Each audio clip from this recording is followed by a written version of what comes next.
Oi, pessoal, tudo bom? Conforme eu prometi no meu TBT da semana passada, quinta-feira, dia 4 de março, eu vou compartilhar com vocês aqui no formato de um IGTV o texto da minha fala nesse TBT de 21 anos atrás, numa mesa intitulada Vivenciando a Gestalt Terapia com Crianças e Adolescentes no Congresso Internacional de Gestalt Terapia que aconteceu aqui no Rio de Janeiro, no Hotel Glória, no ano 2000. Bom, antes de eu ler o texto para vocês, é bem importante dar uma contextualizada.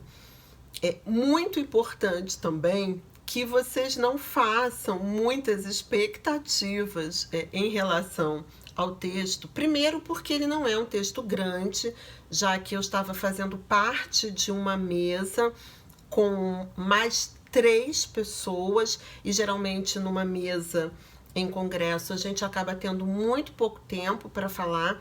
Nessa mesa eram coisa de 15 ou 20 minutos no máximo, por isso, inclusive, eu escrevi um texto para pautar a minha fala, de modo que eu não me animasse, começasse a falar muito, como é bem do meu tipo, e adentrasse no tempo de uma outra pessoa.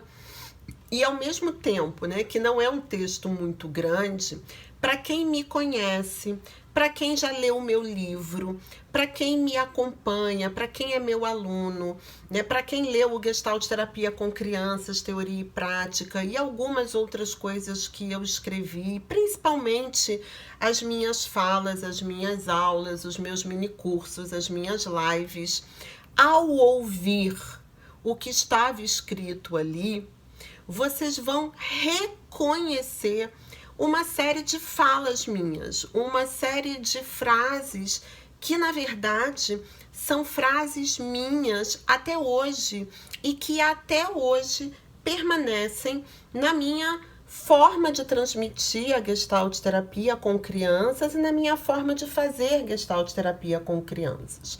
Mas por que eu, então, optei por dar essa contextualizada? Porque lendo esse texto hoje, ele parece muito simples, muito óbvio, afinal de contas, né? Como assim? A gente já sabe disso. Não é nenhuma novidade. Mas há 21 anos atrás, no ano 2000, a Gestalt Terapia com crianças no Brasil, ela era muito incipiente. A Gestalt Terapia com crianças no Brasil, naturalmente, ela já existia, psicoterapeutas trabalhavam com crianças, a gente tem um protagonismo e um pioneirismo de um grupo de Gestalt terapeutas de São Paulo, liderados pela Miriam Bove Fernandes. Então é sempre muito importante a gente fazer essa pontuação, honrar quem veio antes, respeitar quem deu os primeiros passos, quem de alguma forma lançou algumas sementes. Mas o fato é que naquele momento a gente tinha poucos psicoterapeutas trabalhando. Eu preciso destacar também o papel da minha querida Rô, da minha querida Rosana Zanella, que quando eu estava dando os meus primeiros passinhos, ela já estava arrasando no trabalho com crianças. Mas apesar de tudo isso acontecendo, particularmente em São Paulo, até onde eu sei, porque o que acontece é que muitas práticas, elas acabam ficando muito escondidas, elas acabam não tendo visibilidade. E aí, quando a gente vai contar as histórias, muitas vezes a gente corre o risco de cometer injustiças, de não falar de pessoas que estavam em outros lugares, mas o fato é que tanto no que diz respeito à produção escrita, quanto no que diz respeito às participações em congressos de Gestalt terapia, apresentação de trabalhos e uma sistematização de uma forma específica de conceber a criança, o adolescente e de trabalhar com essa criança e com esse adolescente usando conceitos gestálticos. Isso não era algo que existia naquela época. Então, muitas vezes, quando algum psicoterapeuta falava do trabalho com crianças, do trabalho com adolescentes, na maior parte das vezes eram relatos de caso, relatos de experiências, eram situações onde aquele psicoterapeuta compartilhava alguma coisa que ele estava vivendo, que ele estava fazendo. E eu sempre me ressenti nessas falas, naquela época, de uma possibilidade de link com os conceitos da Gestalt terapia, que naquela época eu já conhecia, eu já utilizava, digamos assim, na clínica de adultos. Eu já tinha formação em Gestalt terapia há um bom tempo, eu continuava estudando e me formando em Gestalt terapia dentro das possibilidades históricas da época, daquilo que a gente tinha àquela altura do campeonato em Gestalt terapia no Brasil.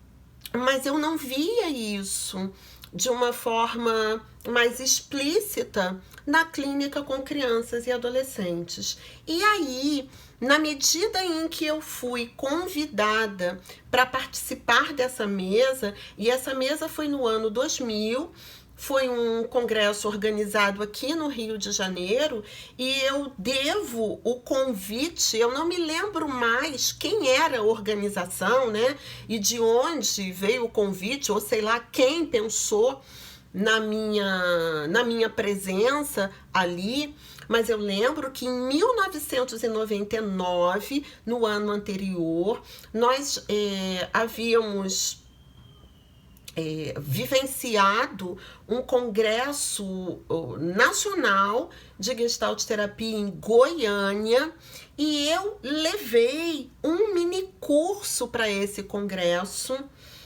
propondo um primeiro momento, né, uma primeira visão, uma primeira sistematização de um trabalho em Gestalt terapia com crianças, e que foi um grande sucesso,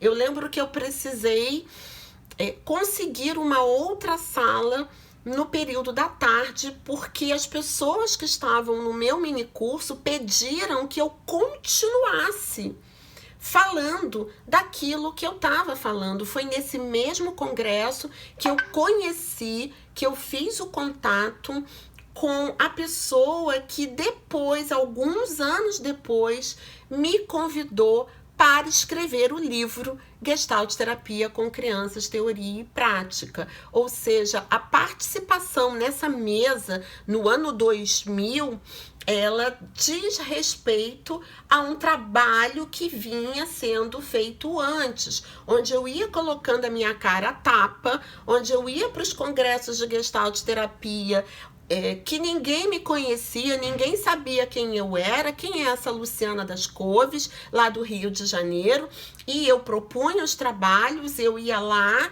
e eu falava e eu submetia aquilo que eu vinha pensando e as sistematizações que eu pude fazer à minha audiência, às pessoas que estavam ouvindo. E com isso, começando a ter feedbacks. Então, quando eu sou convidada para essa mesa no ano 2000, a mesa se chamava Vivenciando a Gestalt terapia com crianças e adolescentes. E aí eu decidi que a minha participação, ela não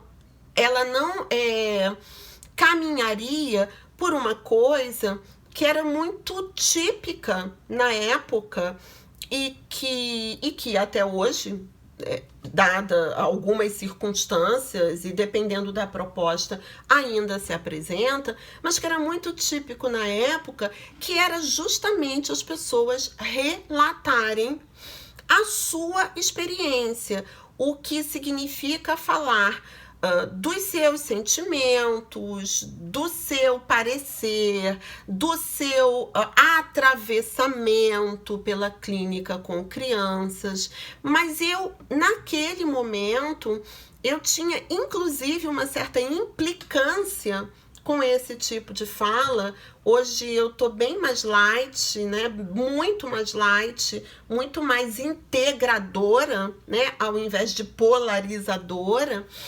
Mas naquela época isso fazia muito sentido e eu queria levar para a mesa não uma fala assim do quanto que eu sou tocada pela clínica, do quanto que as crianças me mobilizam, do quanto que eu faço o meu trabalho com amor, né? Do quanto que acolher crianças e adolescentes era a minha vida. Eu queria sair desse discurso e queria levar para a mesa uma proposta de um olhar que conversasse com alguns conceitos da Gestalt terapia, né? Então, quando eu fui falar do vivenciando a Gestalt terapia, eu fiz a ponte com os conceitos que eu tinha na época para embasar a vivência da Gestalt terapia. Então, o meu texto foi construído com esse caminho. Vivenciar a Gestalt terapia é ter uma visão de ser humano e de mundo. Vivenciar a Gestalt terapia é ter uma abordagem para compreender o que está se passando com a criança. Vivenciar a Gestalt terapia com crianças é saber o que eu faço, para que eu faço. E para isso, eu preciso ter uma metodologia de trabalho. Então, é disso que eu falo no texto, uma coisa que vocês estão cansados de me ver falando, mas que naquele momento era um negócio assim que ninguém falava. Era algo assim que não fazia parte dos discursos, que eram todos muito mais melosos e fofos, com exceção de alguns artigos e de alguns trabalhos produzidos em São Paulo e publicados na revista de Gestalt. Então, feita essa introdução, vamos ao texto. Eu vou ler ele aqui no tablet e depois eu posso compartilhar ele lá no canal do Telegram do Gestalt Terapia com Crianças. É só me procurar lá, Gestalt Terapia com Crianças, quem não faz parte ainda do canal, que eu vou deixar lá. Tá aqui, ó.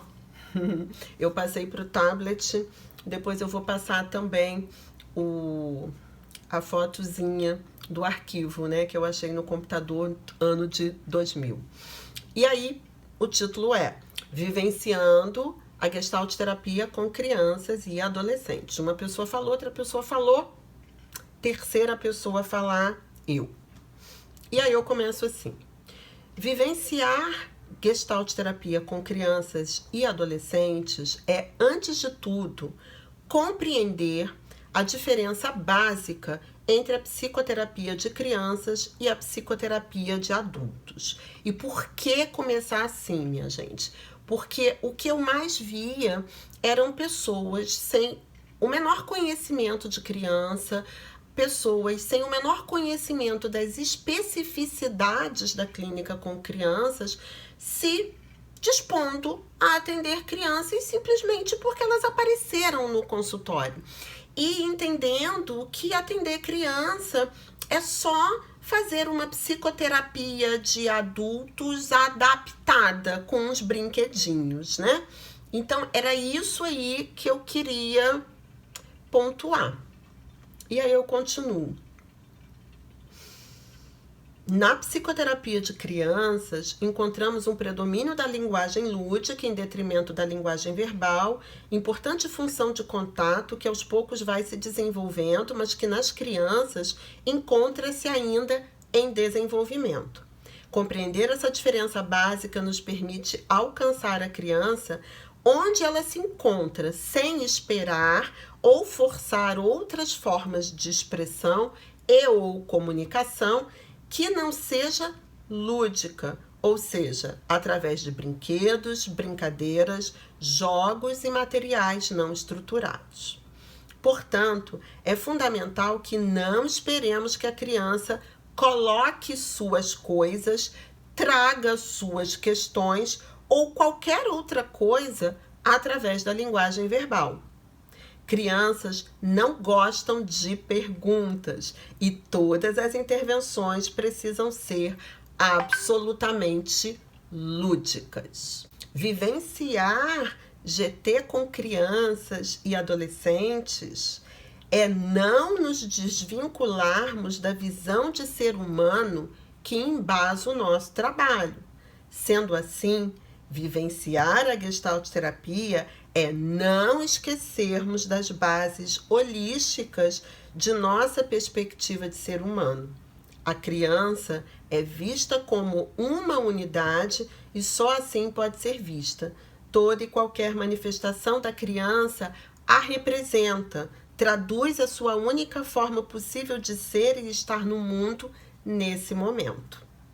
Sendo assim, ao nos depararmos com uma queixa oriunda da escola ou da família, tal como doenças que não respondem a tratamento médico, baixo rendimento escolar, terror noturno, enurese, incapacidade de ficar só, a consideramos como um sinal de que a criança como um todo, em sua relação com o mundo, não se encontra em sua forma mais satisfatória.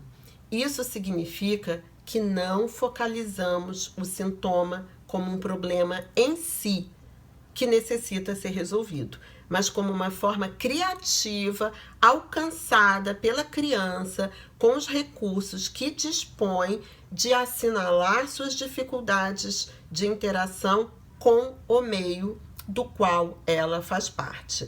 Quem já leu o meu livro reconheceu uma dessas frases no meu texto, no capítulo 1, onde eu falo de visão de ser humano. Isso aqui são as minhas palavrinhas. Continuando, eu digo, no processo terapêutico, não há necessidade do terapeuta focalizar o sintoma, ou seja, se entendemos a criança como um todo, como um ser global, integrado, o que quer que ela traga na relação terapêutica, quaisquer que sejam seus temas, mesmo que não se refiram à queixa formulada, ainda assim diz respeito a ela enquanto pessoa e encontra-se relacionado com o sintoma dentro de uma perspectiva, figura e fundo. Isso parece uma coisa super óbvia se a gente fala disso hoje, mas naquela época, minha gente, ninguém falava disso. E muitas vezes o que eu via, principalmente com o nome, né, de Gestalt terapia, em nome da Gestalt terapia, era uma aplicação quase que direta das propostas de experimentação do livro Descobrindo Crianças, da Violet Waklander, e com isso, de uma forma muito diretiva, ou seja, se a criança tem o sintoma tal, se a queixa é tal, então eu vou usar essa técnica, esse experimento para procurar trabalhar isso. E aí o que eu venho dizer aqui é, não vamos perseguir o sintoma, vamos acolher a criança, vamos ver o que ela traz, vamos ver o que emerge como fenômeno e não vamos ficar perseguindo os sintomas, propondo coisinhas para trabalhar os sintomas de modo que a queixa da família e da escola seja imediatamente aceita e resolvida. Então, eu começo a falar de uma coisa que não era muito falada na terapia de crianças, né? Acabava que Muitas vezes a terapia era um caminhar de propostas de experimento com o objetivo de trabalhar isso e aquilo. E propostas pelo psicoterapeuta e escolhidas pelo psicoterapeuta, ou seja, o psicoterapeuta configurando prioritariamente o campo da relação terapêutica. E quando eu digo isso, eu estou dizendo o contrário, eu estou dizendo não. Quem configura prioritariamente o campo da relação psicoterapêutica precisa ser a criança e não o psicoterapeuta. Compreende isso? Muito bem, sigamos. Continuo dizendo, ainda sob esse ponto de vista da criança como um todo, como uma totalidade. Essa unidade indivisível, que é a criança gestáltica, se constitui e se constrói a partir da relação que estabelece com o mundo. E por isso, podemos afirmar que o ser humano gestáltico é relacional. Ele cresce e se desenvolve somente a partir da relação que estabelece com o outro. Se consideramos que é na relação que a criança se constitui, não podemos deixar de enfatizar a importância das experiências vividas por essa criança ao longo do seu desenvolvimento. Por conta disso, ao recebermos uma criança para a psicoterapia, é de crucial importância para a compreensão do que se passa com ela, fazer uma retrospectiva dessa relação que ela vem estabelecendo com o mundo, desde sua concepção, através de entrevistas com os pais ou responsáveis, com o objetivo de verificar possíveis interrupções, bloqueios e falhas nesse processo de contato. Então percebam que aqui nesse texto tem o germe, a semente do que se tornou depois, alguns anos depois, o primeiro capítulo do Gestalt Terapia com Crianças, Teoria e Prática. Eu vou falar do aspecto relacional e das implicações de nós entendermos a criança como um ser relacional, das implicações nessa Gestalt terapia que a gente estava fazendo. Eu continuo dizendo, se o desenvolvimento e construção da criança se dá na relação, e por conta dos ajustamentos criativos que se fazem necessários, ela estabelece formas empobrecidas e pouco satisfatórias de interação com o mundo, o processo terapêutico, que tem como fio condutor a relação terapêutica de caráter dialógico, se apresentará como uma alternativa para a reconstrução e ou reconfiguração de seus padrões de relação com o mundo.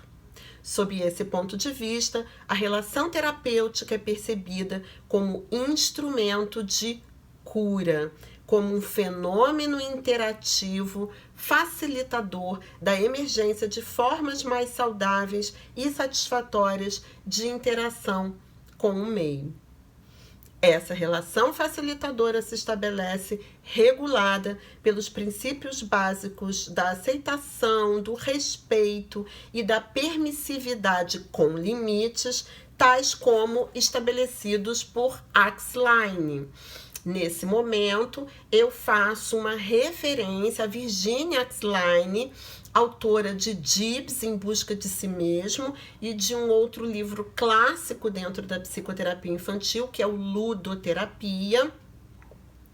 Ambos não são livros de Gestalt terapia, mas falam de uma abordagem, ela seria herdeira da abordagem centrada na pessoa, que nós podemos considerar uma espécie de prima da Gestalt terapia e, portanto, naquele momento, além de citar, né, e de tentar amarrar alguns conceitos da Gestalt terapia, como o conceito de relação dialógica, como o conceito de ajustamento criativo, o conceito de contato, de processo de contato, de interrupções nesse processo de contato, eu faço a referência à Axline quando ela fala dos princípios básicos orientadores de uma relação terapêutica não diretiva, que era o que eu estava, de alguma forma, advogando na minha fala.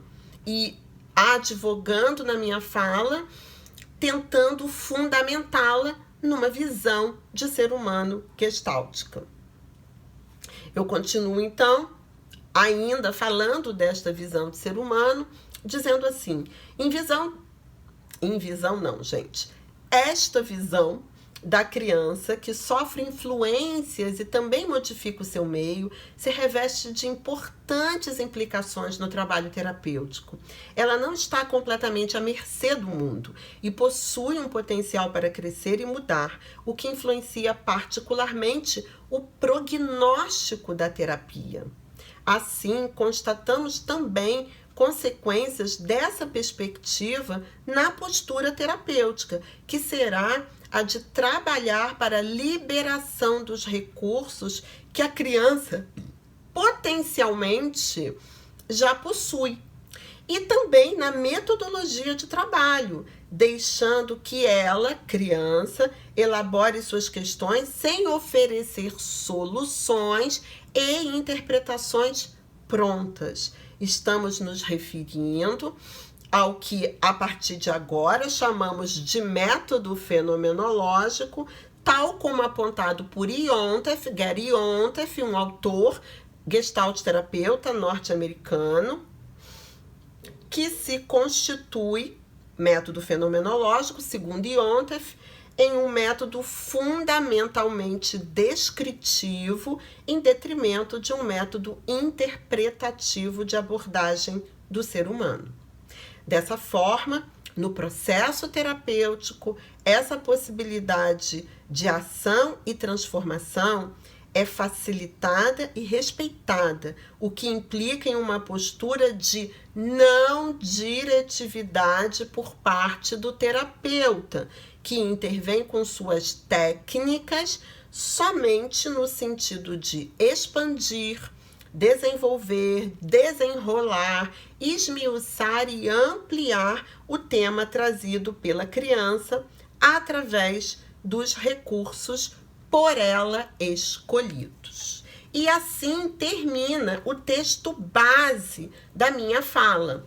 Na medida em que eu fui lendo o texto, eu fui fazendo pontuações, né, de modo que coubesse ali em 15 minutos de fala, e fica claro que a minha intenção ali naquele momento, no contexto histórico da Gestalt terapia naquele momento, era falar de uma psicoterapia que fosse centrada na criança, que não fosse uma psicoterapia diretiva, que não fosse uma psicoterapia baseada em um a priori de adaptação, de conserto, de eu tenho que trabalhar isso, aquilo e aquilo outro para que a criança mude assim, assim, assado, para que então ela se encaixe naquilo que está se esperando dela.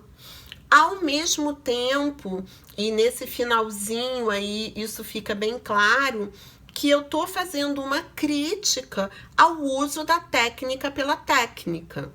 Hoje, eu publiquei aqui no feed do Instagram um textão sobre isso, né? Sobre o uso equivocado da técnica, sobre o fato das pessoas colocarem a técnica em primeiro lugar, sem que ela tenha um campo que permita que ela possa ser utilizada de uma forma terapêutica. Então, nesse momento, isso era algo extremamente importante de ser colocado. Por um lado, um não à diretividade e, consequentemente, um não a um uso de técnicas, transformando as sessões das crianças em uma sequência de trabalhinhos, em uma sequência de tarefinhas, para que ela produza isso ou aquilo com vistas a um determinado resultado. Então, A minha contribuição naquele momento era dizer, gente, a gente tem uma teoria. A gente tem uma teoria que fala que o ser humano se relaciona com o mundo, que ele está inevitavelmente ligado a esse mundo, que ele cresce nessa interação, que ele afeta, ele é afetado, que ele produz formas satisfatórias para ele, né, nessa interação com o mundo, ao mesmo tempo que ele produz formas insatisfatórias. Então a gente tem uma teoria, a gente tem conceitos como contato, como ajustamento criativo, como autorregulação organísmica, como fenômeno, como acompanhar o fenômeno, como método fenomenológico, e eram, né, os autores e os conceitos que eu tinha na época, e, portanto, a gente pode olhar para a clínica com crianças a partir desta compreensão, e não fazendo da clínica com crianças uma espécie de escolinha do comportamento, né? Uma espécie de escolinha das emoções. Era essa a minha tarefa ali, né? E, ao mesmo tempo, tentando fugir da fala muito autoral, né? Da fala de como eu me sinto, de como é para mim, de como eu sou atravessada. Porque naquele momento da Gestalt terapia, e eu diria que, de uma certa forma, hoje também, não tanto como naquela época, falas autorais, elas são importantes, mas elas não auxiliam as novas gerações, elas não auxiliam os terapeutas que estão iniciando a aprenderem a atender. Elas não auxiliam os terapeutas iniciantes a terem um mínimo de base para poder estar com alguém e predominantemente auxiliar no processo dessa pessoa, e não o contrário. Esse é um compromisso meu hoje e era desde aquela época. Portanto, minha gente, é isso. Eu disse que não era um texto enorme, eu não estou falando nada de revolucionário. Quem me conhece já sabe que eu falo dessas coisas. Algumas passagens vocês podem reconhecer, inclusive, como passagens do meu livro, depois. Mas, naquele momento, aquilo ali precisava ser dito e fazia muito sentido. É isso, minha gente. Muito obrigada por me acompanhar. Uma beijoca e até uma próxima oportunidade.